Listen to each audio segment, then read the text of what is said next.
Christmas. We wish you a Merry Christmas. We wish you a Merry Christmas and a Happy New Year. We wish you a Merry Christmas. We wish you a Merry Christmas. We wish. All the junk I got piled up on this table. Thought I'd share a little story with you. Saw a thing on Facebook a while ago. Share your fondest Christmas memory. Well, I'm sure a lot of people have some really nice Christmas memories. I have some pretty great ones from later on in my life, especially the ones I've made for myself. But this story relates to probably what you would consider the worst or poorest Christmas you ever had. And it just amazes me how far I've come in this life. Here's a little dooflunker my daughter gave me for Christmas. I don't know how many of you know what it is. Probably most of you do. Pretty neat little toy. I finally got it hooked up. And you talk to the darn thing and it'll talk back. And I'll give you a couple little demonstrations. I'm not very good at working it yet myself. Alexa, play Pandora for me. Getting the last Pandora station you listen to, country and western swing radio. Alexa, stop. Ain't that cool? Who would ever think you can hook this thing up to smart light bulbs out in the living room somewhere and tell it to turn off the lights? You can hook it to your thermostat in your house, tell it to set the temperature. There's all kind of little dooflunker things you can do with it. When I was younger, you wouldn't imagine such little idiot boxes would ever exist. Alexa, how much is 47 and 32? The sum of 47 and 32 is 79.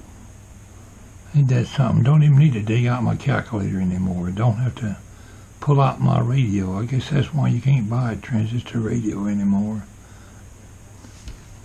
I imagine there's a lot of things this thing can do that I ain't figured out how to do yet. But getting back to my story. Oh, by the way, if anybody want one of these, it's through Amazon. They're pretty reasonable. You got to have an account with Amazon to manage the darn thing, and you got to download an app. But it was all pretty simple. I even was able to figure it out. But back to my story. I'm related to it. I'm thinking back till I was 6 or 7 years old, when I really was kind of forced into believing there was no Santa Claus.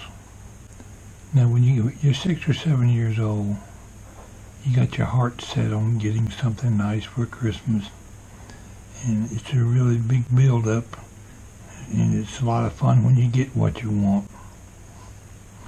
But I recall a couple of Christmases where we got very little or nothing. When I was about 6 or 7, my mother was raising me and my 2 brothers, divorced from my father, living in a little shack of a shotgun house in McRae, Georgia.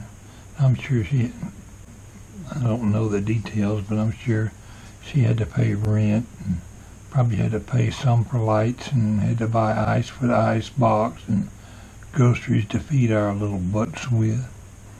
So she didn't have a whole lot of money to deal with, because all she got was $50 a month for all 3 of us.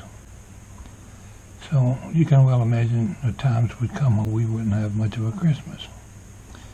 And she told me, son, I'm sorry, but it's not going to be much for Christmas.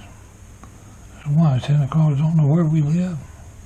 She said, I just don't know what to tell you. There ain't going to be no Christmas. So, you know, I got to talking with my friends, and somebody said, what, didn't you know?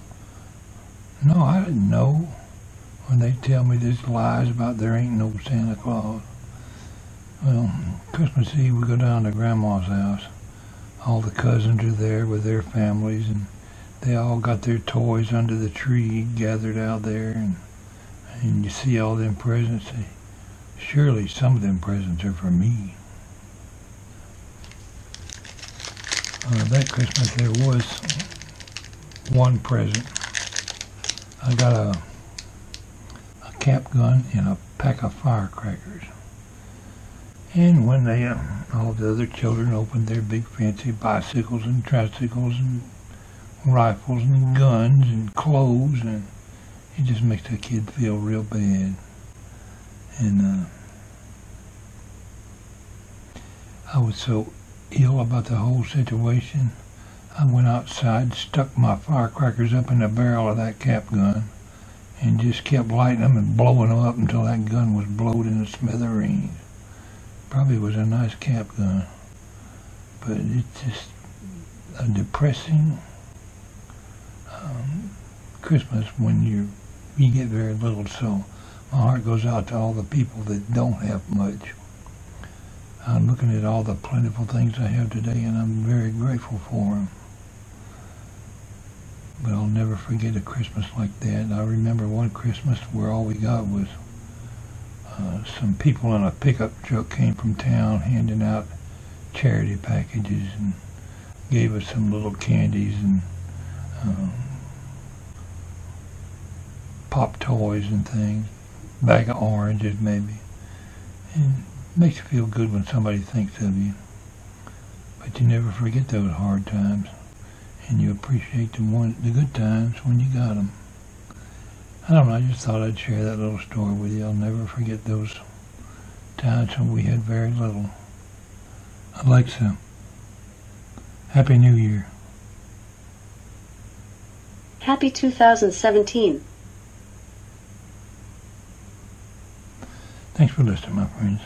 Wish you